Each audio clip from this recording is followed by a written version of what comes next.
አቡሁ ለእግዚእነ ኢየሱስ ክርስቶስ ዘወለደነ በብዛ ምሕረቱ ለተስፋ እንተባቲ ናሃዩ መንግስተ ሰማያትን በምንወርስበት ገንዘብ ከውሃና ከመንፈስ ቅዱስ የወለደን ልዑል አምላክ ቅዱስ እግዚአብሔር ስሙ የተመሰገነ የተከበረ ይሁን።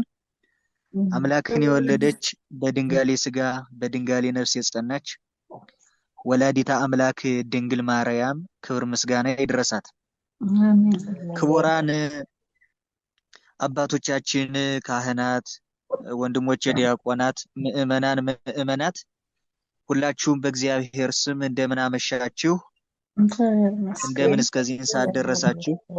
እግዚአብሔር ይመስገን።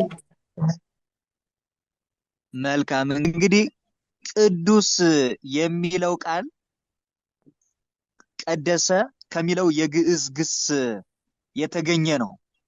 ቅዱስ የሚለው ቃል ቀደሰ ከሚለው የግዕዝ ቃል ወይም ግስ የተገኘ ሲሆን የመጀመሪያው ትርጓሜው ቀደሰ አመሰገነ ይሆናል። ቀደሰ ማለት አመሰገነ ማለት ነው። የመጀመሪያው ትርጉሙ እንደዛ ነው። ከዚያ በመቀጠል ግን ቀደሰ ማለት ለየ፣ መረጠ፣ አከበረ ተብሎ ይተረጎማል ማለት ነው። ቅዱስ የሚለው ነጠላ ቁጥር ሲሆን ቅዱሳን የሚለው ደግሞ ባለ ብዙ ቁጥር በብዙ ሲጠራ ነው ማለት ነው። በብዙ ሲጠራ ነው እና ቀጣዩ ስላይድ ቀሲስ እንትን ይበሉልኝ። እንግዲህ ቅድስና በዋናነት በሁለት ነው የሚከፈል። ቅድስና በሁለት ይከፈላል። የባህሪ ቅድስናና የጸጋ ቅድስና ተብሎ ቅድስና ሁለት አይነት የቅድስና አይነቶች አሉ። የባህሪ ቅድስና፣ የጸጋ ቅድስና። ቀጣይ የባህሪ ቅድስና ሲባል የባህሪ ቅድስና የሚባለው የእግዚአብሔር ቅድስና የባህሪ ቅድስና ይባላል። የባህሪ ሲባል ማንም ያልሰጠው ማንም የማይወስድበት ማለት ነው። አሁን እግዚአብሔርን አምላክ ያደረግነው እኛ ተስማምተን አይደለም፣ ወይም ደግሞ ቅዱስ ያልነው እኛ ተስማምተን እንቀድሰው ብለን አይደለም። እግዚአብሔርን ቅዱስ ያልነው እሱ ራሱ በባህሪው ቅዱስ ነው። እሱ ራሱ ባህሪው አምላክ ነው። ልክ የእሳት ባህሪ ምንድነው? ማቃጠል ነው። የፀሐይ ባህሪ ምንድነው? ማብራት ነው። የውሃ ባህሪ ምንድነው? መቀዝቀዝ ነው አይደለ? ወይም መፍሰስ ነው። የእግዚአብሔር ባህሪው ምንድነው ሲባል አምላክነት፣ ቅዱስነት ነው። ቅዱስነት ነው። ለፀሐይ ጨለማ እንደማይስማማት ለእግዚአብሔርም ጨለማ ኃጢአት ወይም ቅዱስ አለመሆን አይስማማው። ለእሳትም ባለፈው እንደነገርኳችሁ ቅዝቃዜ እንደማይስማማው ወይም ደግሞ ባህሪው እንዳልሆነ ለእግዚአብሔር ባህሪም እንደዚሁ ኃጢአት አይስማማው እና የባህሪ ቅድስና ማለት ማንም ያልሰጠው ማንም የማይወስድበት የእግዚአብሔር ብቻ የሆነ ማለት ነው። የማያጌቱት ጌታ፣ የማይሾሙት ሹም፣ የማያነግሱት ንጉስ ነው እግዚአብሔር። እና በኦሪት ዘሌዋውያን ምዕራፍ 19 ላይ እኔ እግዚአብሔር አምላካችሁ ቅዱስ ነኝ ይላል። ልዩ ነኝ፣ ክቡር ነኝ፣ ልዑል ነኝ። ቅዱስ የሚለውን ለእግዚአብሔር ተሰጥቶ ሲተረጎም ምን ብለው ይተረጉሙታል? ቅዱስ እግዚአብሔር፣ ልዩ እግዚአብሔር። ቅዱስ ልዩ አለው። ጌትነቱ ወይም አምላክነቱ እንደ ነገስታት በጉልበት፣ እንደ ካህናት በሀብት፣ እንደ ጣዖታት በሐሰት አይደለም። ጌትነቱ እንደ ነገስታት ተዋግቶ ድል ነስቶ በጉልበት አይደለም ጌታ የሆነው። እንደ ካህናትም በሀብት በምን በዘር በሹመት አይደለም ቅዱስ የሆነው። እንደ ጣዖታትም ደግሞ በሐሰት አይመለክም። ሳይሆኑ አምላክ እየተባሉ ነው እነሱ። አሁን ጣዖታት ባልሆኑት ነገር አምላክ ሳይሆኑ አምላክ እየተባሉ ይመሰገናሉ አይደል ጣዖታት። እግዚአብሔር ግን ከዚህ ልዩ ነው። ጌትነቱ እንደ ነገስታት በጉልበት፣ እንደ ካህናት በሀብት፣ እንደ ጣዖታት በሐሰት አይደለም። ቅዱስ እግዚአብሔር ቅዱስ ኃያል ይሉታል። ለምሳሌ ልዩ ኃያል ኃይል ስጋዊ ኃይል መንፈሳዊ ኃይል መልአካዊ ተብሎ ኃይል በሶስት ነው የሚከፈል። ስጋዊ ኃይል አለ፣ መንፈሳዊ ኃይል አለ፣ መልአካዊ ኃይል አለ። ስጋዊ ኃይል የሚባለው እንደነ ዳዊት እንደነ ጌዴዎን እንደነ ባርቅ እንደነ ሶምሶን ያሉ እግዚአብሔር ስጋዊ ኃይል ሰጧቸው ነበር። ዳዊት ጎልያድን የሚያክልን ግዙፍ ሰው እግዚአብሔር ኃይል ስጋዊ ሰጦት ጥሎታል። አንድም ደግሞ በጎቹን ነብርና አንበሳ ሊበላቸው ሲመጣ አንበሳውን በጡጫ ነብሩን በርግጫ ብሎ ይገድለው ነበር። ይሄ ኃይል ስጋዊ ይባላል። ሶምሶንም በአንድ የአህያ መንጋጋ 1000 ኢሎፍላውያንን ገድሏል። ኃይል ስጋዊ ይባላል። እግዚአብሔር የሚሰጣቸው ስጋዊ ኃይል አለ። እንዲህ ያለው ኃይል ስጋዊ ይባላል። ኃይል መንፈሳዊ የሚባለው ደግሞ ለአባቶቻችን መንፈሳዊ ኃይል ጉልበት የሚሰጣቸዋል። በቅድስና ሲበቁ ኃይል መንፈሳዊ ይሰጣቸዋል። ለምሳሌ አብርሃም 5ቱ ነገስተ ኮሎዶ ጎሞር እሱ ከቤተሰቦቹ ጋር ሆኖ 318 ሆኖ ድል ነስቷቸዋል። ወይቤ ዝኩ አብርሃም ኢሞአኒ ሰይፈ ጸላኢ አብርሃም የጠላት ሰይፍ ድል አልነሳኝም ብሎ አለ ይላል። አሁን አብርሃም ጦር ሜዳ ወታደር ሆኖ ምን ብሎ ሰልጥኖ አይደለም፣ ግን በላዩ ላይ ያደረ መንፈስ ቅዱስ ጠላቶቹን እንደዚህ አድርጎ እንዲያንበረክካቸው አድርጎታል። ኃይል መንፈሳዊ የሚባለው እንደዚህ ያለ ነው። ኃይል መላካዊ የሚባለው ደግሞ ለመላእክት በተፈጥሮ ኃይል ተሰጧቸዋል። ኋላም ደግሞ በረዴት በተራድኦ ሲጨመርላቸው ይኖራል። በዚህ በራእየ ዮሐንስ ላይ አሃዱ መልአክ እብነ አብየ ከመ እንተ ማሄረጽ ወወገረ ውስተ ባሕር ወይቤ ከመዝ ትትገደፍ ባቢሎን ሀገር አባይ። አንድ ታላቅ መልአክ ግዙፍ ድንጋይ አንስቶ፣ ግዙፍ ድንጋይ ማለት እንግዲህ የባቢሎንን ቤተመንግስት የሚያክለውን ግዙፍ ድንጋይ አንስቶ ወደ ባህሩ ወረወረው። ወይቤ ከመዝ ትትገደፍ ባቢሎን ሀገር አባይ። ታላቋ ባቢሎን ልክ እንደዚህ ትወረወራለች ትበተናለች ብሎ አለ ይላል። እና መላእክት ዓለምን እንደ እንቁላል በፍኛቸው መጨበጥ ይችላሉ። ይሄ ደግሞ ኃይል መላካዊ ይባላል። እና እግዚአብሔር ልዩ ነው፣ ቅዱስ ኃያል ነው፣ ልዩ ኃያል። ለነዚህ ሁሉ ኃይልን የሰጠ አምላክ የሱ ኃይል ደግሞ የተለየ ነው። እና ቅድስና ብለን ስንል የባህሪ የምንለው የእግዚአብሔር ነው። ለዚያም ነው እስመ አልወ ቅዱስ ከመ እግዚአብሔር ወአልወ ጻድቅ ከመ አምላክነ አንደኛ ሳሙኤል ምዕራፍ 2 ቁጥር 2 ላይ እንደ እግዚአብሔር ቅዱስ የለምና እንደ አምላካችንም ጻድቅ የለም ይላል። የቅድስና የሚስተካከለው የለም፣ የሱን ቅድስና የሚስተካከለው የለም ማለት ነው። እና የባህሪ ቅድስና የሚባለው እንደዚህ ያለው ቅድስና ነው ማለት ነው። ቀጣይ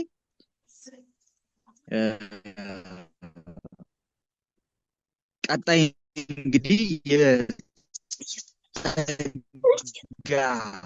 አሁን እንግዲህ ተጨማሪ እዚህ ላይ ተጨማሪ ጥቅሶች አሉ። እነሱን ታነቧቸዋላችሁ። ለምሳሌ መኑ ይመስለከ ያለ ማን ነው?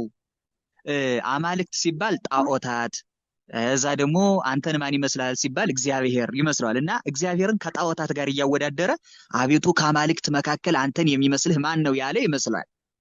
እንደዚህ አይደለም። አማልክት የሚላቸው ከዚህ ላይ ጣዖታትን አይደለም። ጣዖታት አማልክት አይደሉም። ጣዖት ድንጋይ ነው፣ እንጨት ነው። ከአማልክት መካከል አንተን የሚመስል ማን ነው ማለት አማልክት ዘበጸጋ ተብለው በቅድስና ከተጌጡ ቅዱሳን ሁሉ አንተን የሚመስልህ የለም። ያንተው ቅድስና የተለየ ነው ማለት ነው።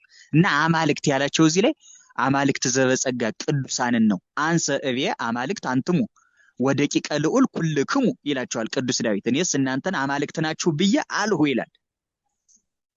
ቅዱሳን ሲበቁ አማልክት ዘበጸጋ ይሆናሉ፣ የጸጋ አማልክት ይሆናሉ። ለምሳሌ ረሰይኩከ አምላኮ ለፈርዖን ብሎታል አይደለም ሙሴን። እግዚአብሔር የፈርዖን አምላክ አድርጌሃለሁ አለው፣ በጸጋ ማለት ነው።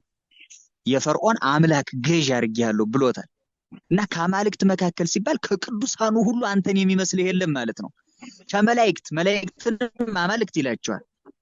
ከመላእክትም ከቅዱሳንም አንተን የሚመስል የለም ለማለት ነው እንጂ ጣዖታትማ አማልክት አይባሉም። ሲጀመርም ድንጋይ ናቸው፣ ድንጋይ ናቸው። እና ይሄ የሚያሳየን በቅድስና አምሳያ እንደሌለው ነው። እግዚአብሔርን በቅድስና የሚተካከለው የለም። በብርሃን ፀሐይን የሚተካከላት እንደሌለው ሁሉ በቅድስና ደግሞ እግዚአብሔርን የሚተካከለው የለም። እኔ እግዚአብሔር ነኝ፣ ስሜ ይህ ነው፣ ክብሬንም ለሌላ ምስጋናዬንም ለተቀረጹ ምስሎች አልሰጥም ይላል ኢሳይያስ 42። እኔ እግዚአብሔር ነኝ፣ ልዩ ነኝ ነው በቃ።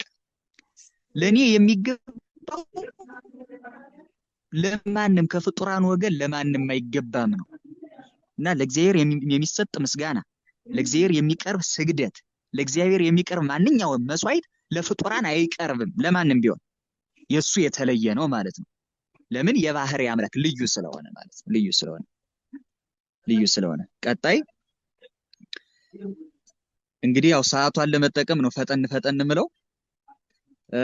የጸጋ ቅድስና ነው። እንግዲህ ጸጋ የግዕዝ ቃሉ ራሱ ጸጋ ማለት ስጦታ ማለት ነው። ስጦታ። የጸጋ ቅድስና ማለት የስጦታ ቅድስና ማለት ነው። ሰጪና ተቀባይ አለ እዚህ ላይ። ሰጭ እግዚአብሔር ነው፣ ተቀባይ ደግሞ መላእክትና የሰው ልጆች ናቸው። እና የጸጋ ቅድስና ማለት በስጦታ የተቀበልነው የቅድስና አይነት ማለት ነው። ከእግዚአብሔር ለሰዎች የተሰጠ ማለት ነው። ይሄ የጸጋ ነው። እና ይሄ የቅድስና አይነት ከራሳችን ከባህሪያችን የመነጨ አይደለም። እኛ ቅዱሳን የምንሆነው ከራሳችን ከባህሪያችን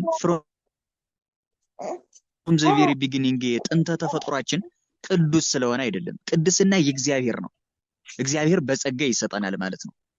ቅዱስ ጳውሎስ ምንት ብከ ዘኢነሳይከ እምካልእከ፣ ከሌላው ያልተቀበልከው ካንተ ከራስህ የሆነ ምን አለ ይላል። ወምንት ብከ ዘኢኮነ ውሁብ ለከ ይላል። ከእግዚአብሔር ያልተቀበልከው ከራስህ ያመነጨኸው ነገር ምን አለ? ከራስህ ያመነጨኸው ነገር ምን አለ? ሁሉንም ነገር የተቀበልነው ነው። የተቀበልከው ከሆነ ደግሞ አትጣበይ ይላል።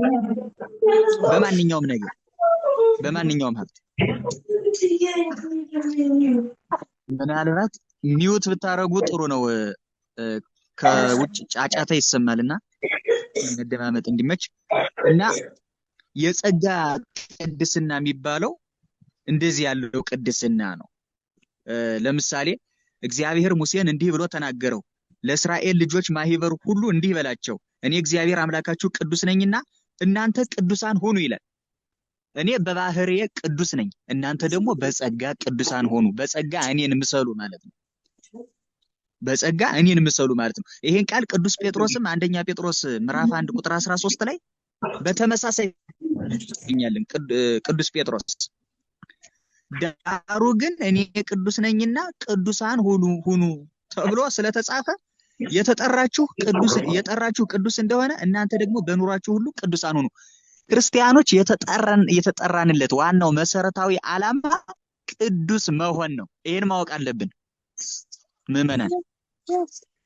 የተጠራነው ቅዱስ ለመሆን ነው። አንዳንድ ሰው ኦርቶዶክሳዊ ክርስቲያን ሆኖ የተፈጠረለት መሰረታዊ ዓላማ በዚህ ምድር ላይ ደልቶት አግኝቶ ተትረፍርፎለት በጤናውም ሙሉ ጤነኛ ሆኖ ያለምንም ስቃይ ያለምንም መከራ ደስ ብሎት ለመኖር የተፈጠረ የሚመስለው ሰው አለ። ይሄ በምድር ላይ የደስታን ጥግ ለማየት የተፈጠረ የሚመስለው ሰው አለ። ይሄ ሂዶኒዝም የሚባል ፍልስፍና አለ አይደለ? የተፈጠርንለት ዓላማ በምድር ላይ ደስተኛ መሆን ነው። በቃ ደስተኛ ሆኖ መኖር ነው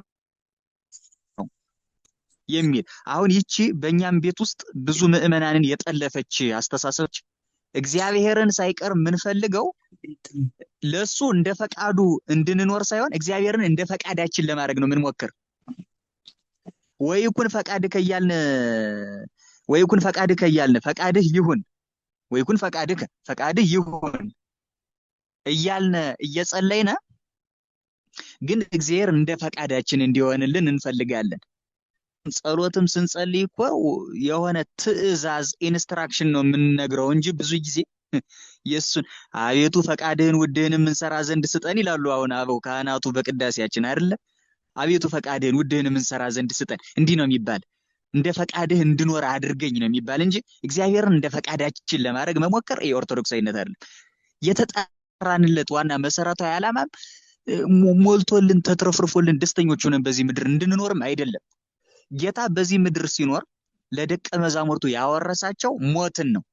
አባት ሆይ ይህች ጽዋ ከእኔ ትለፍ አይደል ያለ? ይህች ጽዋ ከእኔ ትለፍ ያላት ሞቱን ነው። መራራ ሞቱን በዕለተ ዓርብ የሚቀበላትን መከራ ነው። ይህች መከራ ከእኔ ትለፍና በእኔ ለሚያምኑ ምዕመናን ሁሉ ትሰጣቸው ማለት ነው። ሞትን ጽዋ ይላታል መጽሐፍ። ጽዋ ዛሬ ከኔ ነገ ከእናንተ እያለች ማንደ ባለ ሳምንት እየተባለች ትዞራለች አይደለ? ጽዋ ሞትም ዛሬ ከኔ ነገ ከገሌ እያለ ይዞራል። በቅደም ተከተል ከሁላችንም ቤት ይመጣል። እና ይህች ጽዋ ከእኔ ትለፍ ማለቱ በዕለተ ዓርብ የምቀበላት መከራ ሞት ከእኔ ትለፍና ሐዋርያት በሙሉ ይጠጧት፣ በእኔ የሚያምኑ ምዕመናን ሁሉ ይጎንጯት ማለት ነው። ለዚያ ነው ሐዋርያቱን ምንድን ነው ያላቸው? አሁን አባት ለልጁ ርስት ጉልት ነው አይደል አውርሶት የሚሞት።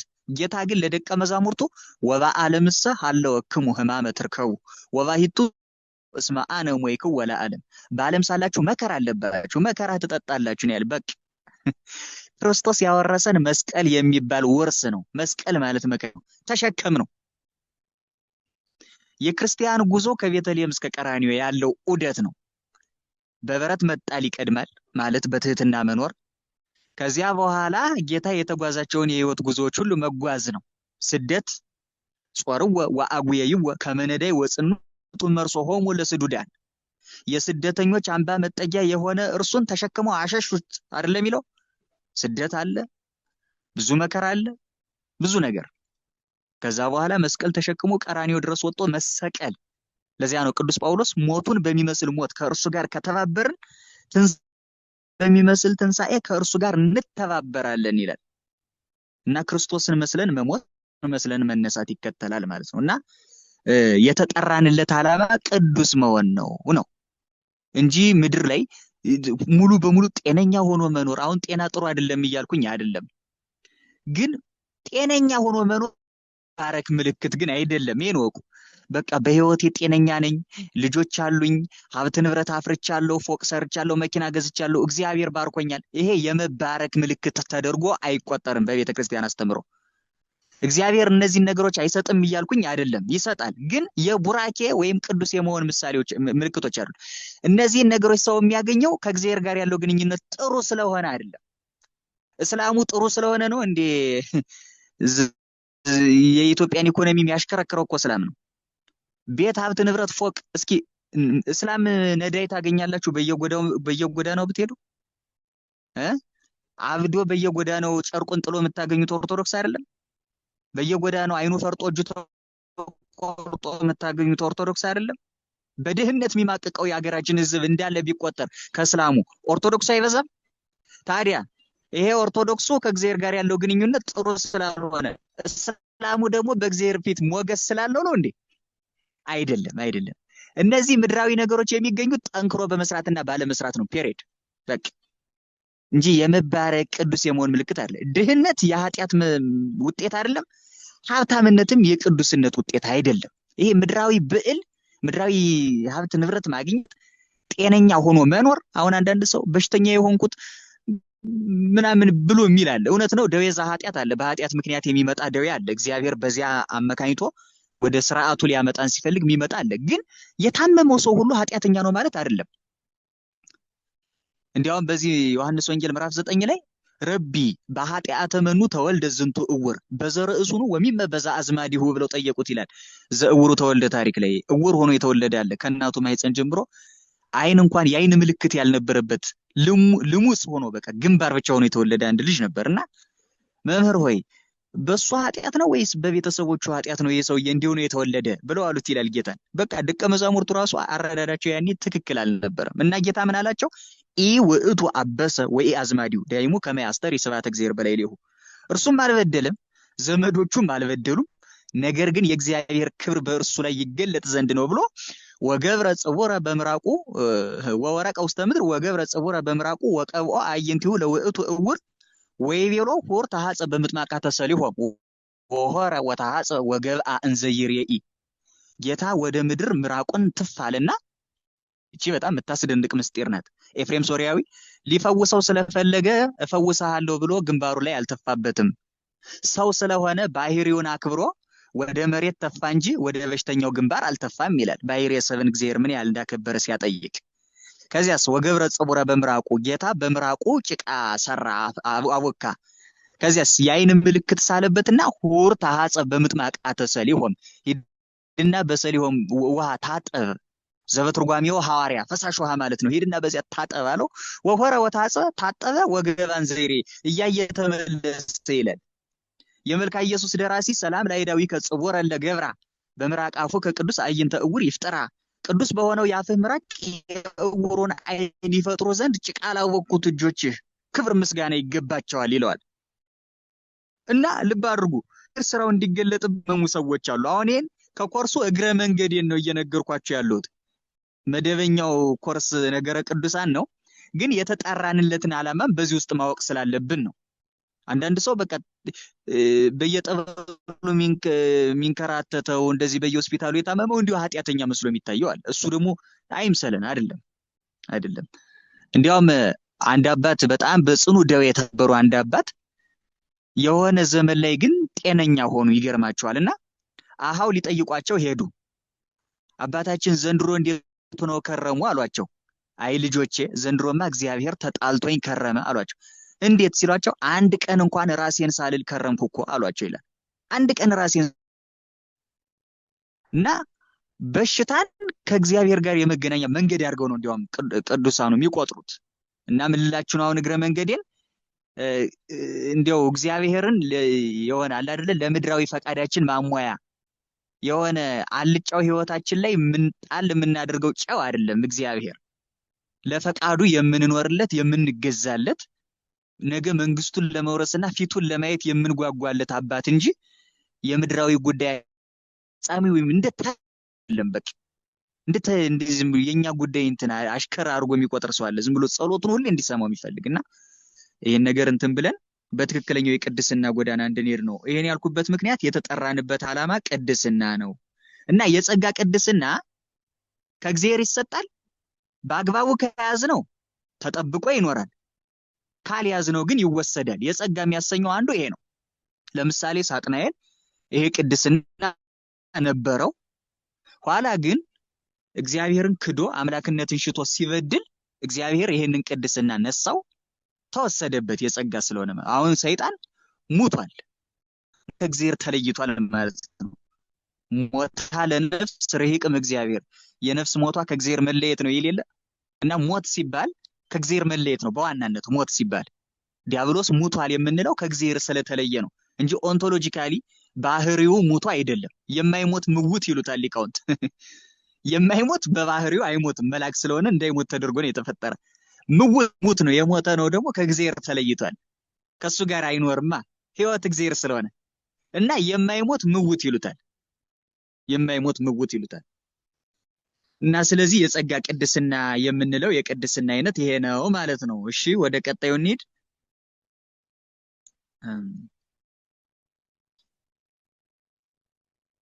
ቀሲስ ይሰማል ይሆን? ስላይዱን አድርጌዋለሁ። እሺ ምናልባት እንግዲህ ካልተሰማ ችግር የለውም። ስላይዱ ቀጣዩ ቢሆን መልካም ነው። እንግዲህ አዎ ትቀደሱም ዘንድ ፈልጉ። አያችሁ የተጠራን ለቅድስና ነው ብያችሁ የለ። ስለዚህ ትቀደሱም ዘንድ ፈልጉ፣ ያለ እርሱ ጌታ ሊያይ የሚችል የለምና ይላል ዕብራውያን 12። ያለ ቅድስና እግዚአብሔርን ማየት አይቻልም። ያለ ቅድስና እግዚአብሔርን ማየት አይቻልም። የአንድ ክርስቲያን ደግሞ መንግስተ ሰማያቱ የክርስቶስን ፊት ማየት ነው። እንዲያው ገነት መግባት ሲባል አንዳንድ ሰው ብርቱካን ሎሚ ምናምን ያለበት አትክልት ስፍራ ውስጥ ገብቶ የሆነ ችግኝ ጣቢያ ውስጥ መግባት የሚመስለው ሰው አለ። ወንዝ ምናምን።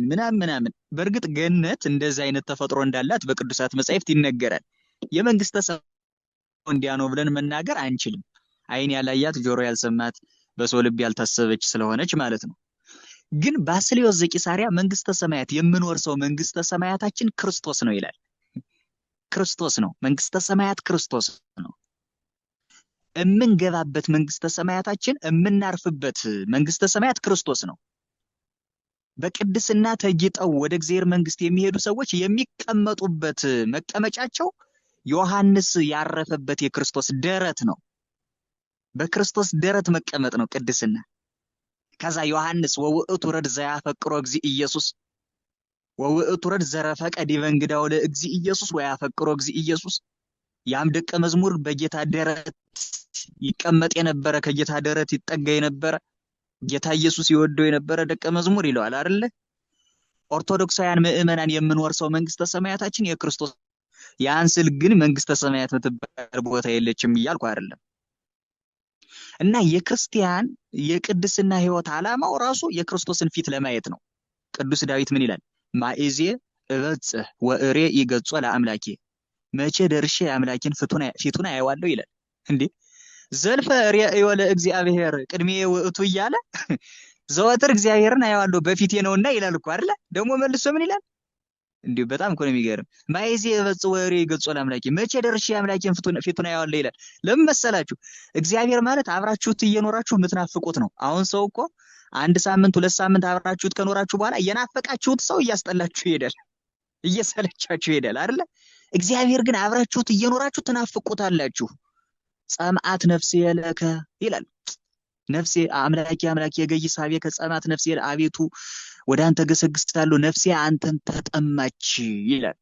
ክርስቶስን መጠማት ነው የኛ በዚህ ምድር ትልቁ ነገር። እንዲያው በጣም ጥሩ ክርስቲያን የሚባለው ማን ነው? ኤክሰለንት ክርስቲያን ብትሉ ክርስቶስን የሚጠማ ክርስቲያን ነው። ስንፈጠርም በነገራችን ላይ ክርስቶስን እንድንራብ ተደርገን የተፈጠርነ።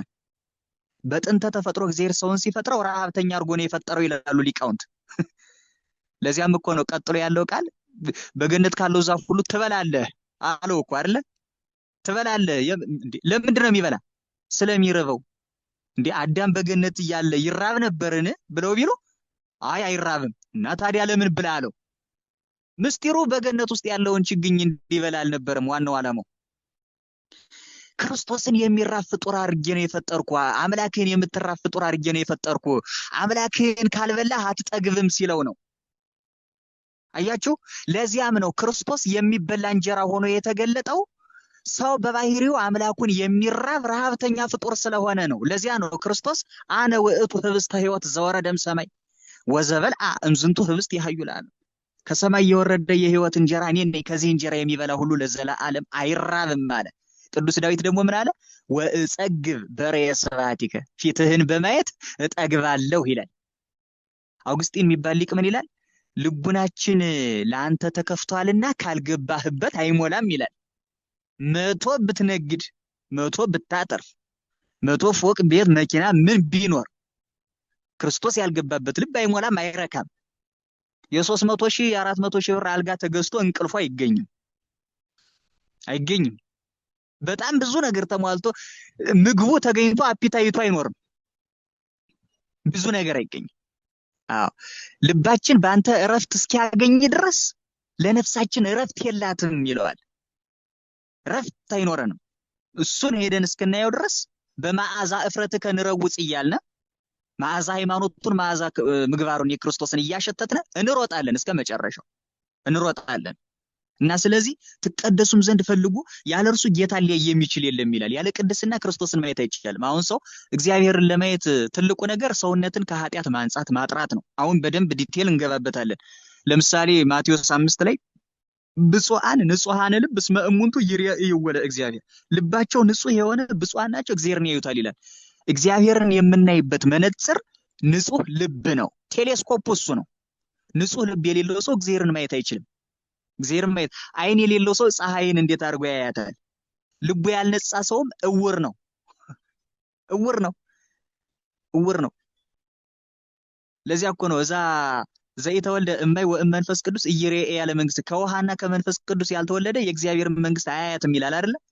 ምስጢሩ ምንድነው? አንደኛ ያልተጠመቀ መንግስተ ሰማያት አይገባም ነው አንደኛው ዋናው ምስጢር። ሁለተኛው ምስጢር ግን ከውሃና ከመንፈስ ቅዱስ ያልተወለደ ማለት ውሃ የተባለ እንባውን እያፈሰሰ ከመንፈስ ቅዱስ ማለት ደግሞ በእንባው ምክንያት ሰውነቱን የመንፈስ ቅዱስ ማደሪያ ንጹህ ማደሪያ ያላደረገ የእግዚአብሔርን መንግስት ማለት የእግዚአብሔር መንግስት የተባለ ወልድ ክርስቶስን እርሱን አያየውም ማለት ነው። ኢይሬእዮ ሲል ነው ክርስቶስን አያየውም። አሁን ሰው እንደ ቤተክርስቲያን ውስጥ የሆነ ስራ አገልግሎት በማገልገል እንደዚህ ኮሚቴ በመሆን እንደዚህ ምናምን እዛ ሲናከስ በመዋል ምናምን እግዚአብሔርን ደስ የሚያሰኘው ይመስለዋል። ማገልገሉ ጥሩ ነው። በፍቅር ካልሆነ ግን ልብ አይነጻም።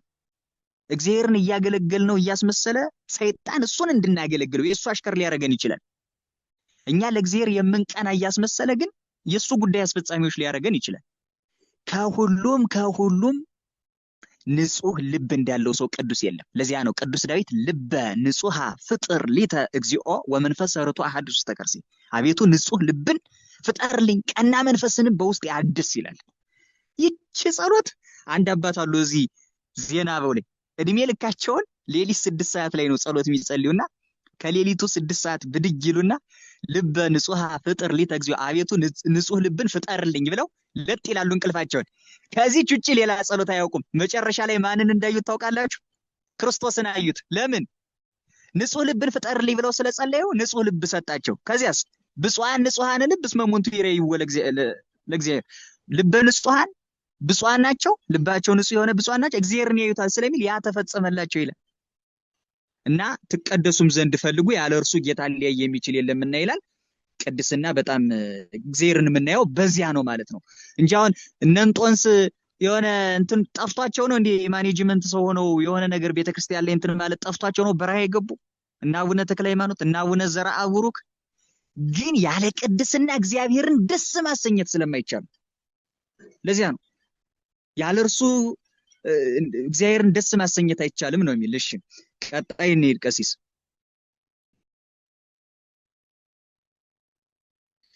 መልካም እንግዲህ ልብ አድርጉ። ቅዱስ የሚለው ቃል ለእግዚአብሔርም ይቀጸላል፣ እግዚአብሔርም ቅዱስ ተብሎ ይጠራል። ከእግዚአብሔር ውጪ ደግሞ መላእክትም ቅዱሳን መላእክት እየተባሉ የሚጠሩ አሉ። ቅዱስ የሚለው ቃል ለመላእክትም እንሰጠዋለን፣ ለሰዎችም እንሰጠዋለን። ቅዱሳን ሰዎች አሉ፣ ቅዱሳን አበው፣ ቅዱሳት እማት አሉ።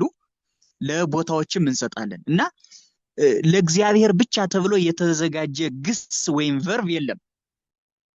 ግሱ ለምሳሌ እግዚአብሔርም ንጉስ ይባላል፣ ዳዊትም ንጉስ ይባላል ተብሏል በመጽሐፍ። እግዚአብሔርሰ ንጉስ ውእቱ እምቅድመ ዓለም፣ እግዚአብሔር ከዓለም አስቀድሞ ንጉስ ነው ይላል አይደለ?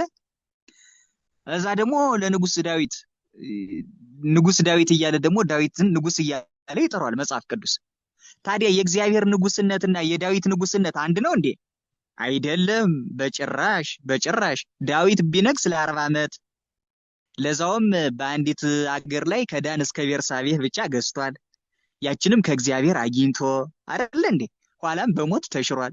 ንጉስ ያልነበረበት ዘመን ነበረ፣ ንጉስ የነበረበት ዘመንም ነበረ፣ ሙቶም ደግሞ የተቀበረበት ዘመን አለ። የእግዚአብሔር ንጉስነት ግን ከዚህ የተለየ ነው። አሃዚ ዓለም በእራሁ ሁሉ እሁዝ ውስተ እዴሁ ይሉታል ሰለስቱ ምዕት በቅዳሴያቸው። ዓለም እንቁላል በፍኙ የጨበጠ ነው። ይችን እዚህ በፊትም ነገር ሃይማኖት የተማሩ ወንድሞቼ አባቶቼ ያውቁታል። እዩት፣ እንቁላል አሁን እናንተ በእጃችሁ ትጨብጣላችሁ አይደል? እንቁላሉ በእጃችሁ ውስጥ አለ። እናንተ ግን በእንቁላሉ ውስጥ መኖር ትችላላችሁ? አትችሉም። ዓለምንም እግዚአብሔር በእፍኙ እንደ እንቁላል ጨብጧታል። ግንሳ በውስጧም አለ በውጭም አለ። አንተ በውስጥ ወአንተ በአፋአ የሌለበት ቦታ የለም። እኛ እንቁላሉ በእጃችን ውስጥ ቢሆንም እኛ ግን አስኳሉ ውስጥ የለንም። እኛ ዶሮ ጫጩቶቿን ትታቀፋለች፣ ጫጩቶቿ በዶሮዋ ውስጥ አሉ። ዶሮይቱ ግን በጫጩቶች ውስጥ አትገኝም አይደል? በውጭ ነች። እግዚአብሔር ግን በውስጥም አለ በውጭም አለ። በሰማይም ያለ እሱ ነው፣ ከምድርም በታች ያለ እሱ ነው። የሌለበት ቦታ የለም። እንዲያውም አንድ ሊቅ ምን ይላል? እግዚአብሔር አንተን ሲያይህ ከሰማይ ሆኖ ዝቅ ብሎ የሚመለከትህ እንዳይመስልህ ከዛው ከልብ ውስጥ ሆኖ ነው የሚያይህ ይላል። ኃጢአት ስትሰራ ከሰማይ ሆኖ ዝቅ ብሎ የሚመለከት እዛው ልቡና ጓዳ ውስጥ ሆኖ ነው በደልህን የሚመለከት ጓዳ ውስጥ ሆኖ ይላል። እና ምንድነው እግዚአብሔር የሌለበት ቦታ የለም። ግን ምንድነው እግዚአብሔርም ብርሃን ተብሏል፣ ቅዱሳንም ብርሃን ይባላሉ። ለምሳሌ አነ ውእቱ ብርሃኑ ለዓለም ዘተለወኒ ኢያሐውር ውስተ ጽልመት ዮሐንስ ምዕራፍ 8 እኔ የዓለም ብርሃን ነኝ የሚከተለኝ ወደ ጨለማ አይሄድም ይላል። ጌታ ኢየሱስ ነው እንዲያ ያለ እንግዲህ እግዚአብሔር ማለት ነው። ከዚያ ደግሞ ሐዋርያትን ምን አላቸው ደግሞ? አንትሙ ውእቱ ብርሃኑ ለዓለም ማቴዎስ ወንጌል ምዕራፍ 5 ቁጥር 14 ላይ እናንተ የዓለም ብርሃን ናችሁ አለ። እሱም ብርሃን ተብሏል፣ ሐዋርያትንም ብርሃን አላቸው። የሱ የባህሪ ነው፣ የነሱ የጸጋ ነው፣ ከእርሱ የሚገኝ ነው። አይገናኝም ብርሃንነታቸው። አያችሁ አሁን ዮሐንስን ምን ይለዋል? እዚህ ዮሐንስ ወንጌል ምዕራፍ 5 ላይ መጥምቀ መለኮት ቅዱስ ዮሐንስን ምን ይለዋል? እርሱ የሚነድና የሚያበራ መብራት ነበር ይለዋል። ብርሃን ይለዋል ዮሐንስ መጥምቅ ብርሃን ማሂቶት ዘያሐቱ ወያበር ወአንትሙ ሰፍ ፈቀድክሙ ከመ ትትፈሱ በብርሃኑ አሐተ ሰዓት። እናንተ በብርሃኑ ጥቂት ጊዜ ደስ ሊላችሁ ወደዳችሁ። እሱ የሚነድና የሚያበራ መብራት ይለዋል። ዮሐንስ መጥምቅን እኮ ነው ብርሃን ነው ይለዋል ዮሐንስ መጥምቅን። ዮሐንስ ወንጌል ምዕራፍ 1 ላይ ስትመጡ ግን ወለሊሁሰ ኢኮነ ብርሃነ ዳይሙ ሰማይተ ይኩን በእንተ ብርሃን፣ እርሱ ብርሃን አልነበረም ስለ ብርሃን ሊመሰክር መጣ ይለዋል። ዮሐንስን እኮ ነው። እዚህ ላይ ብርሃን አለው፣ እዛ ላይ ደግሞ ብርሃን አይደለም ይለዋል።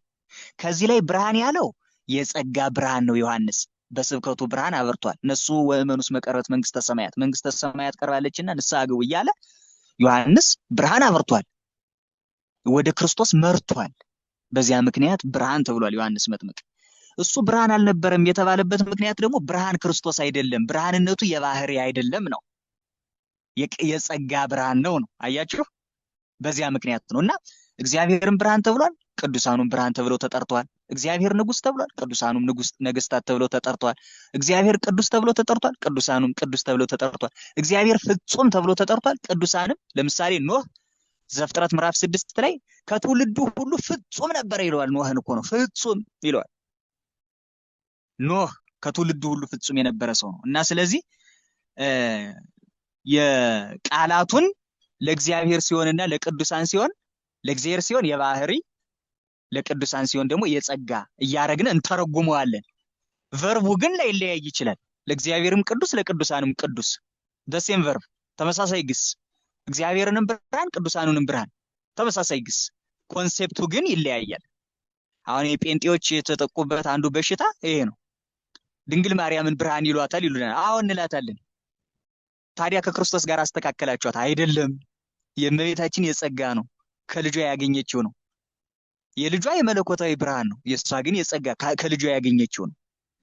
ይሄ ወርዱ ተመሳስሎ ኮንሰፕቱ ሊለያይ ይችላል አይደለ? ወርዱ ግሱ ይመሳሰልና ኮንሰፕቱ ይለያያል። ወርድ ቱ ኮንሰፕት ፋላሲ የሚባል አለ አይደለ? ወርዱ ተመሳስሎ ኮንሰፕቱ ከተለያየ፣ ለምሳሌ ይችል ላብራራ። ለምሳሌ አርዮሳውያን እኛ ክርስቶስን ወልደ አብ እንለዋለን፣ የአብ ልጅ እንለዋለን አይደለ? ክርስቶስን የአብ ልጅ እንለዋለን፣ ወልደ አብ ዋሂድ እንለዋለን፣ አንድያ የአብ ልጅ እንለዋለን እኛ ክርስቶስን። አርዮሳውያንም ወልደ አብ ይሉታል፣ የአብ ልጅ ይሉታል። አሁን ይዩት፣ ቃሉ ተመሳሰለ አልተመሳሰለም? ተመሳስሏል።